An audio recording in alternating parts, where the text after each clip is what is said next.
বিসমিল্লাহির রহমানির রহিম ওয়ালা তাহসাবান্নাল্লাযীনা কুতিলু ফি সাবিলিল্লাহি আমওয়াতা বাল আহইয়াউন ইনদা রাব্বিহিম ইরযাকুন।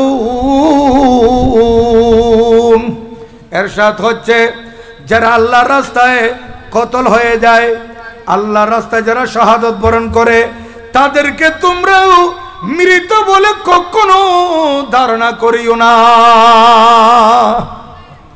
তাদেরকে মৃত বলে কখনো ধারণা করিও না। এটা কে বলতেছেন বলেন?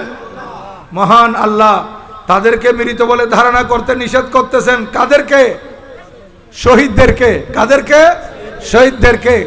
এখন আপনারা বলবেন যে ইমামে আলী মকাম সৈয়দুল সোহাদা শহীদে দস্তে কারবালা ইমাম হোসেন আলাজদ্দি আলাইহিস সালাম, ওনার ধর মুবারক ছিল কারবালার ময়দানে, আর মাথা মুবারক ছিল কোথায়? দামেস্কে। এই কারবালার ময়দান থেকে প্রথমে কুফায় নিয়ে যাওয়া হয় শুধুমাত্র মাথা মুবারক, তারপর সেখান থেকে 28 দিন সফর করে দামেস্কে নিয়ে যাওয়া হয়েছে। তাহলে যেই নুরানি মাথা মুবারক আজকে ধর থেকে পৃথক হয়েছে, মাস পার হয়ে গেছে, ধর কারবালার জমিনে জীবিত থাকে কিভাবে? আমাদের প্রশ্ন আছে, আমাদের মনে প্রশ্ন জাগবে। ডাক্তারি সায়েন্স, মেডিকেল সায়েন্স বড় উন্নতি লাভ করেছে। মেডিকেল সায়েন্সের বড় বড় গবেষক ডাক্তারদেরকে বলেন এটা কোনোদিন সম্ভব, এরা বলবে ইম্পসিবল, এটা কোনোদিনও সম্ভব হতে পারে না। ধর এক জায়গায় আর মাথা মোবারক 1 মাসের দূরত্বের পথে, এবং তাও 1 মাস হয়ে গেছে, ধর মোবারক পৃথক করা হয়েছে, জীবিত থাকবে কিভাবে? কোনোদিনও নয়। ডাক্তারি সায়েন্সের গবেষকরা বলবে, বড় বড় ডাক্তাররা বলবে এরা এটা কোনোদিনও সম্ভব নয়। আর আমার আল্লাহ বলেন বান্দা ওরা কিভাবে জীবিত, আমি তাদেরকে কিভাবে জীবিত রাখি?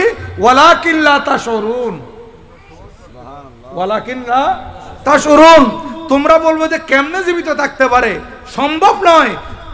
আমি আল্লাহ বলতেছি যে তোমরা বুঝতে পারো না, তোমাদের সেই শৌর নাই, তোমাদের সেই উপলব্ধি নাই, তোমরা সেই গবেষণার ঘোড়া দৌড়াইয়ে এটা বুঝতে পারবে না। তোমরা আমি আল্লাহ যেভাবে বলছি জীবিত সেইটাই বলো। এখন মানুষ বলবে যে আল্লাহ ঠিক আছে আপনি জীবিত বললে আমরা তো অবশ্যই জীবিত বলবো, কিন্তু আমাদের তো প্রশ্ন থেকে যায় একজন মুমূর্ষ রুগী বেঁচে আছে কিন্তু মুমূর্ষ অবস্থায়, তাকেও তো খাদ্য দিতে হয়। বলেন একজন রুগী